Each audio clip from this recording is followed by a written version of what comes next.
Hey guys, Joe here for GamerToyz. Today we're going to be taking a look at some vintage Star Wars stuff and one modern pickup that I found at Target. Alright, first up, bam! Red Arm C3PO. I don't know, it's cool I guess. I'm not a huge fan of the Red Arm, but I haven't been able to find the Walgreens normal version, the variant without the Red Arm. So I saw him, I snagged him. I don't know, I might end up selling him. But I mean, the paint's cool besides the Red Arm. There's lots of cool colors for the wires. He's number 29. It's another C3PO figure in the 6-inch scale. I say that like there's been another one, but it's the first one. Moving on. Okay, let's get into some vintage stuff. There was a guy at a show that was selling a bunch of these little sealed baggies of salacious crumb. I bought a couple. I opened one to replace kind of the more beat up one that I have for my Jabba playset, and then I bought a couple more just to keep in the baggie. I don't know, it's kind of cool. He was selling them for $5 each. I just grabbed some. It says made in Hong Kong. I mean, it's a sealed salacious crumb, why not? So while we were at this toy show, my daughter was kind of looking at some of the stuff on the table, and the guy actually offered her a free vintage Star Wars Return of the Jedi baby Ewoks erasers. I don't remember the guy's name, but shout out to you, because giving free vintage stuff to little kids is awesome. She wants to open it and it's like, who cares, it's just erasers. Let your daughter open it. I know. I probably will, but for now she's cool with it just sitting on her shelf. I mean, she's a future collector probably, but probably not, so she'll probably end up tearing it open. And it's cool. It's not worth anything, but it was still a nice gesture, and we appreciate it. All right, on to the figures. And the first one is a Tusken Raider, or Sand People. Sand People always sounds kind of racist, so I just kind of call them a Tusken Raider.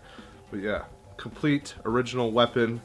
Really great looking paint. There's no tears or anything in the cape. It just looks wonderful. I was keeping my eye out to see if I could find a hollow tubes version of the Raider where it's just there's holes in his cheek tubes. I didn't see any there. But I grabbed this guy, great pickup, and a great upgrade to my beater. Next up, Han Solo. Fat head Han Solo. I guess technically I still need small head. I don't know why. I've always kind of liked the fat head Han Solo.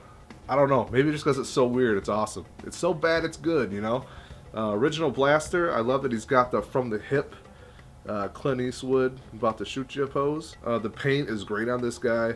There's really no paint loss. There's just like the slightest bit of a rub on his neck. Other than that, he's great. By the way, all these stands that you see my figures on, I have hundreds of them. They're from GW Acrylics on Facebook. He's a member of the IC. You can find him. I just want to give him a shout out. Sells them on eBay as well. In the US and the UK. They're just, I mean, they're the best stands for vintage Star Wars. I was not paid for that advertisement. Or should I be, because it wasn't that great. Next up, I picked up a Bespin Luke. I picked this guy up. It was such a good deal. He came with a repro saber. It's alright. I told the guy it was fake, and he knocked $5 off.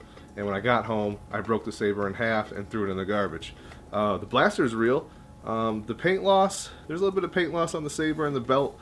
Other than that, it's cool. It's a blonde-headed Luke. I didn't have a blonde-head one yet, so now I do. Just got to pick up a saber, which isn't that difficult. It's just a great looking figure. This one is a Hong Kong. Last but not least, Nikto. Believe it or not, I did not have a Nikto. I could have swore I did, and I have no idea what happened to him. But he disappeared. This guy was super cheap. I really just bought this guy for the weapon, honestly, because the weapon's legit, but he has some red, I don't know if it's crayon or pen, I don't know, but he's got some marks all over him. He's got paint loss on his hands. He has a nose rub. Other than that, I mean, he's not horrible, but he's definitely not like the upgrade that I would have gone for, but he's definitely not the one that I would add to my collection. I paid less for the figure with the weapon than what you would pay for just the weapon. I will definitely grab a better condition Nikto. I mean, I didn't even point it out, but it's clear as day that the plastic has faded to a nice shade of pea soup green in the front. Alright, that's going to do it for this episode of Pickups. Make sure you like, comment, and subscribe if you haven't already, and I will see you in the next video.